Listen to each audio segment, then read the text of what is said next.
Welcome. This is Amhara Media Corporation and I'm Fikra Disodu and you're watching Messenger. Today on Messenger we are going to talk about international crimes committed by TPLF, and to do that I have Adisu Gannet, lawyer and consultant at law, and Abiot Yanealam, assistant professor of psychology in the studio today. Thank you for joining me. Thank you, Hara. Adisu, to start with you, what are the international crimes committed by TPLF for the last 47 years and what is an international crime? Okay, thank you for having me. To begin with, about international crime, according to international criminal law, there are four kinds of core international crimes. The first one is genocide, crime against humanity, war of aggression, and war crime. So if we see what has been committed by the TPLF during the 47 years, that means before it comes to power and during it is in power and after it has losing its power in the era of the reform, there are a number of gross human rights violations that has been committed by TPLF. For instance, to say what has committed by the TPLF, for instance, if you look at the various kinds of atrocities that has been committed in the Oromia region and variety parts of the country. For instance, you can see the crime against humanity that is committed by the TPLF in the Oromia region, in Hararge, Eastern Hararge, Western Hararge, in Wallagga, Badano, Gurra Farda, in Southern region, in Benchmaj zone, and various parts of the country, including in the Amara region itself. So these kinds of crimes can establish international international crime when we see the contextual elements and the elements of the crimes that has been committed in the association of crime against humanity. For instance, to say crime against humanity, the crime itself must be widespread or systematic. It must be committed in a manner that invites systematic or widespread nature. Actually, in the jurisprudence of international criminal law, the existence of either it is systematic or widespread natures of the crime is sufficient to establish a crime against humanity. So when we see the widespread natures of the crime that has been committed by TPLF, and in the jurisprudence of the element of widespreadness, we see the scale and reputations of the attack and the crime. And also we need to see about the casualties and the numbers of victims that has been that the crime has been committed. So if you see the crime is committed in Wallagga, in Hararge, in Gurra Farda, and including in Bahar Dar and Gondar, they are widespread because there is continuity, there is frequent attacks, there is frequent and gross violations of human rights. It is systematic because it is supported by policy. If you see the propaganda and the manifesto that has been established by the TPLF itself, it is the main purpose is to attack and to remove the ethnic cities of Amara from the surface of the land. It says expressly. So it is in accordance with the policies that are enacting that the attack is achieved. But it is difficult to call it genocide still, right? Yeah. Why is it difficult when it has the real characteristic of an international crime?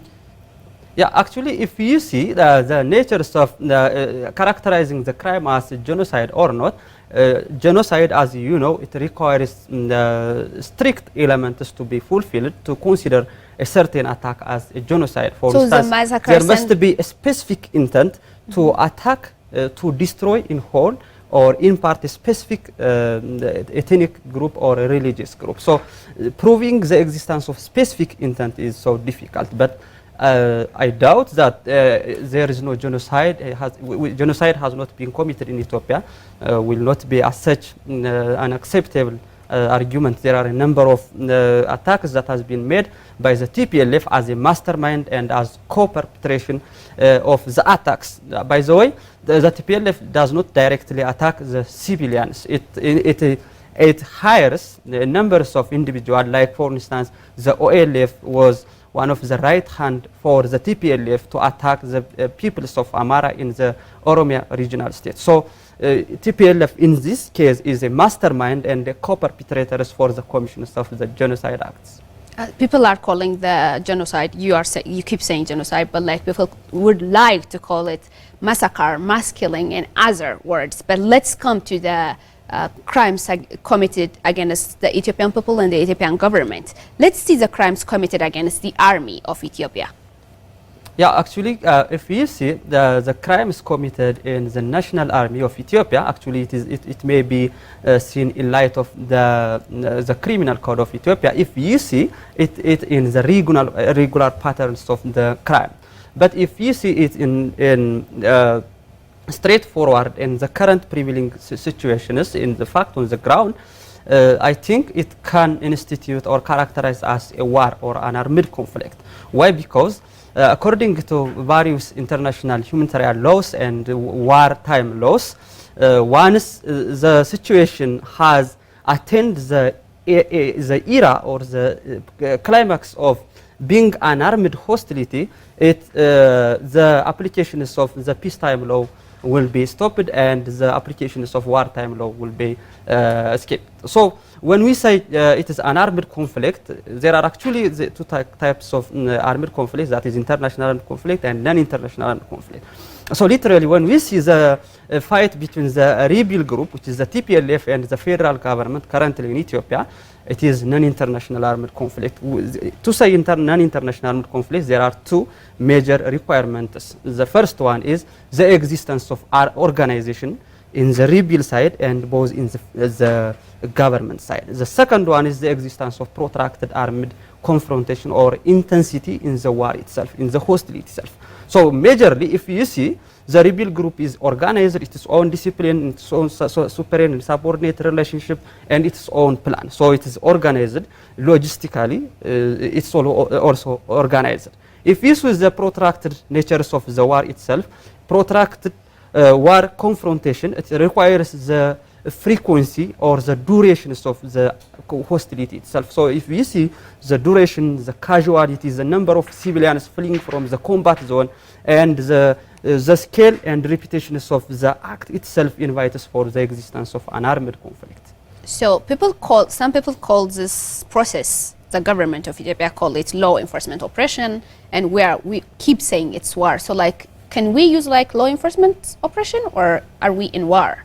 I think it must be framed as a war. Why? Because it fulfills the requirement which is stipulated under the Geneva Convention and additional protocol 2, which regulates war. So if we see the requirements, that is the protracted armed confrontation and organization, are fulfilled, we will not be employing the word as a law enforcement operation. Why? Because it has attained the status of war or armed conflict. It started as law enforcement operation because the government of Ethiopia was forced to respond to the attack of the Northern Command, which was residing in Tigray region. But now it has changed to war because it's an armed conflict, right? Right. So it's a war. We are at war. Yeah. So since we are at war and war has a lot of casualties, and we have been witnessing and there have been exhibition of different and various atrocities, let's come to the psychological aspect of the terrorist TPLF, right? How do you see them as a terrorist group in a psychological perspective? Why are they doing these all atrocities on the people of their own? Thank you for having me, Fikar. I think TPLF has been a very dominant political power for the past 27 years, and that got so many implications to the current situations. So, for example, if one organization, the TPLF, Tigray Liberation Front, Tigray People's Liberation Front, which is implicating that they are really fighting for Tigrayans, they are really working for Tigrayans, and then when they lose their dominance, it creates so many anxieties, so many troubles, and so many fears. That fear could agitate the political elites to come together, the people to come together. There is always so many narrations which bringing the people to trust that the TPLF is under attack. So can we say that their disorder started after they lose power? Yeah, first when they lose the dominance, the first context is it's not right for them. For them, the context is it's not right. So they really think they should not lose the power to manipulate the Ethiopian people, the Ethiopian resources, or just anything they want to do. So the context is it's not right for them to lose the power. And then the attribution is it is your fault. Your fault in essence, your fault, the Amhara people's fault, the Tigrayan people's fault, or the rest of the Ethiopian peoples, except the Tigrayans. That is the fault of the people for them. And then once the attribution is that is our fault, and the next one is you are an evil. They categorize the people, certain people. It could be Amhara, or it could be Oromo, or any race, or any people. Categorizations, and then you are evil. And then once they really preach that to the common people, the people of they think they belong, and then the people will start following. The people will consider, oh, okay, could that be? They question themselves whether the people, the TPLF is really working for them, or the fact on the ground. So for me, TPLF brainwashed the Tigrayan people that they are the victim, that they are being forced out from the government by force, and that they are working with the Tigrayan people. So if you categorize this all together, there is a fear of that the Tigrayans is going to be oppressed, which is of course a false narration. So if one of the personologist, an American personologist called Alfred Adler, framed like this: the more you are feeling inferior, he says, I would return back why that's inferior, the more you are emotionally agitated. The more you are emotionally agitated, the more you become violent, including terrorism. So why is the core concept here is the inferiority. If we see the inferiority, do really Tigrayans are inferior? Absolutely no. But if you see from the organizational perspective, if you see from TPLF perspective, and then they lose power, which for them, they created the federalism, and the current government, the Prosperity Party, play with that constitutions. They do nothing at all. They never changed any piece of information from the constitutions. They implemented directly what the TPLF was saying. Let's change it into the real context. Okay, now Oromia is the lion's share because the population is too much, and then the next one is Amhara. Amhara is the population is too much, so let's divide it. When they calculate that, their power is becoming almost insignificant in terms of keeping their dominance. They just become a minority in Ethiopia. Yeah, they become a minority, and then they just go to Mekele and then tell their people that they are going to be suppressed by the rest of Ethiopia, and they have to pick an arm and then fight. And I think being a minority is not a nice thing, right? Yeah, the feeling is not really nice, but in a democratic society, it could be okay.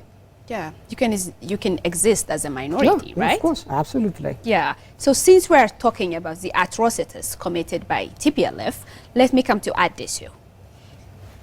We have been witnessing, or it has been exhibited that there is rape, there is theft, there is destruction, there is killing, even animals. So how does the international law look at this? International law, as I have said to you before, the war crime, as we have in our conflict with the rebel group, is the federal government is an attack against the rebel group. The rebel group is being committing a number of crimes, which is war crimes. For instance, the war crime, one of the Geneva principles and its additional protocol outlaws for the attack against the civilian population and the civilian objects. The additional protocol and the Geneva Convention expressly provides that the civilians and civilian object is no longer the subjects of attack until and in such time they are directly participating in the hostility. As we witness in the conflict now, the rebel group, that means the Tigrayan occupying force, is attacking animals, the civilian objects and civilians straightforwardly without the civilians are directly participating in the hostility. That is a war crime as nomenclated under the Geneva Convention and its additional protocol. Not only that, the by the way, to be frank, and in line with the law itself, the people who are participating as a Tigrayan force are not actually a combatant status. Why? Because to be treated as a combatant, the combatant itself must have fulfilled the 4 requirements as stipulated under the Geneva Convention. The first one is wearing of uniform. So if you are not wearing a uniform, you are not a combatant, so you could not obtain the prisoners of war status. So if you are not obtaining the prisoners of war status, you are not just taking or gathering or collecting those rebel groups in a camp and releasing after rehabilitation. They must be strictly liable and responsible for what they did according to the criminal code of Ethiopia. In addition to that, they must be openly carrying of arms to be treated as a combatant. But when we see literally the TPLF armies, they are not actually openly carrying of arms. Some of them are barehanded, so they are not literally combatant. So they must be criminally liable for what they did. That means, for instance, you can look at Article 238 and 327 of the criminal code, that is attacking against the national army, attacking against the civilians, or inviting for a rebellion or an attack against the state or the sovereignty of the state.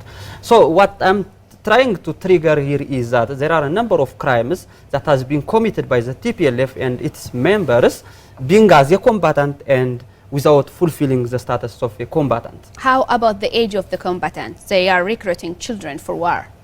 Yeah, right. It's also an international crime, as you can notice. Ethiopia is a state party to the UN Child Rights Convention and its optional protocol on the involvement of children in the armed hostility. So these conventions and its protocol are explicitly outlaw for enlisting and participating children in the armed hostility. So the TPLF is being violating international laws and committing international crimes. Even though we are... sorry for interrupting. You can go ahead. One point to add.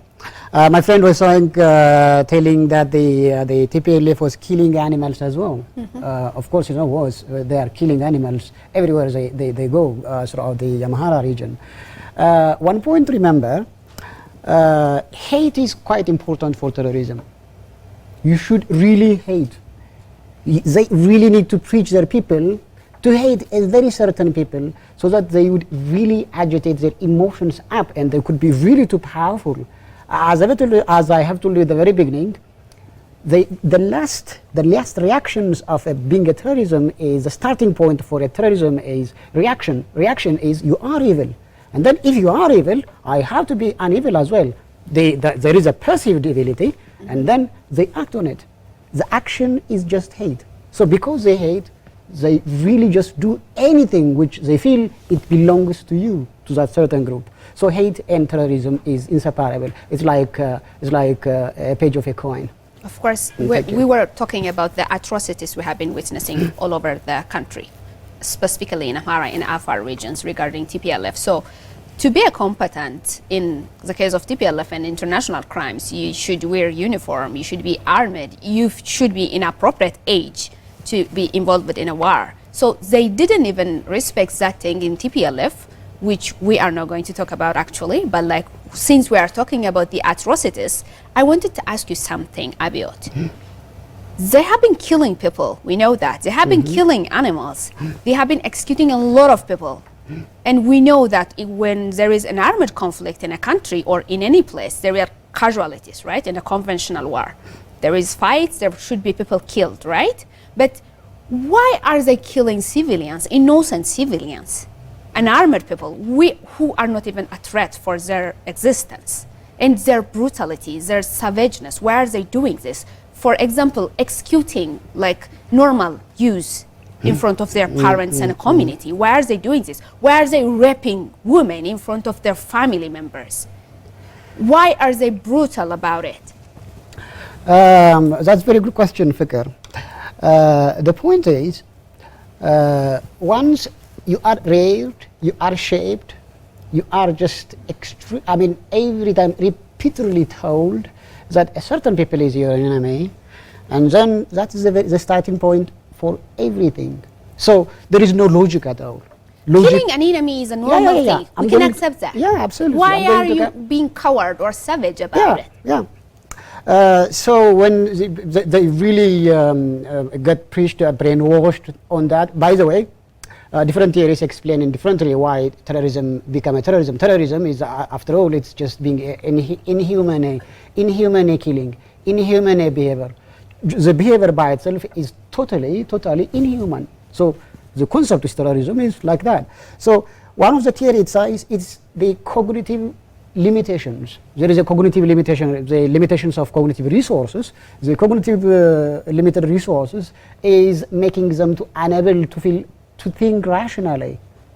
Okay, for example, TPLF is their boss, and then the TPLF will gather them. Oh, you people, you are going to be massacred in mass.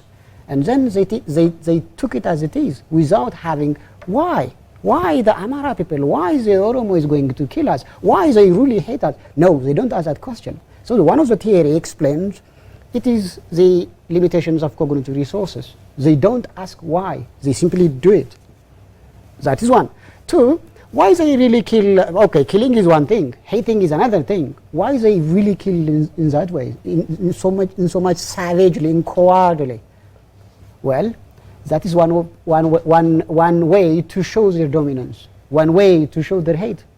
So, for example, if they really kill cowardly, they will develop fear. You say, for example, if I kill somebody very cowardly, inhumanly in front of you, or rape in front of you, or do so many inhuman things in front of you, and then you develop fear. So they want to reign a fear factor in the Amara peoples, or in the Afar peoples, or in generally in the areas they are invading, so that you are going to accept their intent. So they are building an image of a monster. So absolutely, so that you could fear, so that you will never have a power or a logic to resist, because you really think they are inhuman. So if you really think they are inhuman, and then you simply fear. That's so fear factor, I believe, is one of the reasons why they are becoming that coward, I believe. Would you like to add anything, Edison? Regarding the international crimes that is committed by the TPLF and its associated force, I want to see it in two departures. And the first one is the first group or personnels that are going to be tried according to international law, according to international humanitarian law. But the other group, which does not attain the status or obtain the status of a combatant, may be tried according to the national laws of the state, that is the criminal code of Ethiopia. So for those who are obtained the prisoners of war status because they are a combatant, but failing to obey the law and customs of the war, for instance, attacking the civilian and civilian objectives, attacking the infrastructures, various hospitals, airports, schools, including elementary and high schools, and various civilian objectives and infrastructures, has violated the law and customs of the war, so they commit a war crime. The other departure has committed, violated the criminal laws of the state, so they must be tried according to the regular criminal code of Ethiopia. Okay, so they are going to be accountable for it. Yeah, right. Nice. We will hope that. Right. So we are talking about the massacres, the executions, the rape, and killing the defenseless and innocent people. And the community, for example, the community in Waldia, the community in Kombolcha or Dese or in Afar, you know, the wide part of the society witnessed this. And we have like 500,000 displaced from Wallo and Dese, right? So how are we going to have, how are we going to manage the psychosocial crisis that we're facing? And is there any rehabilitation strategy you can suggest as a community which we can survive as a nation? That's a very good question, Fukar. First, it's not really 500,000 people. It is more than 2.3 million people are displaced. Of course, I was just mentioning only from the Kombolcha and Dese region. Oh, good. I got your point. Sorry for misunderstanding here. It's okay. Now, there is a category of people. There is children who cannot comprehend what's going on. There is adults who can comprehend what's going on. There is religious peoples which they don't understand why, they don't understand the reason behind. because they see from the way they see is quite different. So in general, in all categories, there is a psychological trauma. The psychological trauma will be followed by a mental health issue. The mental health issue is followed by a generational gap. I mean, it's going to affect your economy, it's going to affect your education system, it's going to affect your employability, it's going to affect everything. So what I suggest is, by the way, there is so many fragmented services being takes place in several IDP sites, internally displaced people sites, but still they are totally fragmented. So the thing we should do is, first we have to make sure that they are psychologically coping from such a trauma. That's the first thing we should do. They have to be helped. They have to get assistance, whatever they like, so that they think to have there is hope. So the key here is, are going to do that. Like rehabilitating like millions of people in a country is going to be difficult. Yeah. I was going to come into that point. The first thing is psychologists, psychiatrists, mental health professionals, and social workers should be together in elevating such a problem. So the first thing we should do as a psychologist is, there is a loss of hope. So a mom with her offsprings, a dad with his children, they are misplaced, I mean displaced from their homes, their warm homes, and then they really feel helpless. They really feel hopeless. So the first thing we should do is, we should help them that there is a day, a light day who's going to come, hope. We have to cement as well that there is a help. We are going to there just to help. So helplessness, the feeling of helplessness, the feeling of hopelessness must be elevated. And then if we do that, and then they will have, okay, can I return back to my normal life? Yes. That yes is quite important. And then if once they say yes, we should return back with so many arrangements. Economical arrangements, educational arrangements, hospital service arrangements, the facility, all the entire government facilities must be restructured before they return back. By the way, if I'm not interrupting you, it's fine. To add points, we can take experiences for other countries like in South Africa, and Sierra Leone, and Rwanda. In post-conflict era, what they do is to establish a Truth and Reconciliation Commission. So that Truth and Reconciliation Commission has two jobs. The first one is to bring perpetrators to the attention of the court and the justice system, and the other, and thereby when you bring the perpetrators to the attention of the justice system, you can redress the victim and their survivors. And then what you are going to do is to create a kind of reconciliation among the communities. So in the post-war, what I am going to advise the government is to establish a Truth and Reconciliation Commission, although the scenario in Rwanda, South Africa, Sierra Leone, and our case is totally different, but that will be important to establish a kind of soft relationship between the community, like in Tigray and Amara in Afar. But one thing that must not be missed is to bring every individual who has participated in the hostility and for what they did against the people and what they did as a criminal act. So no single individual must be missed to bring to the attention of the justice system.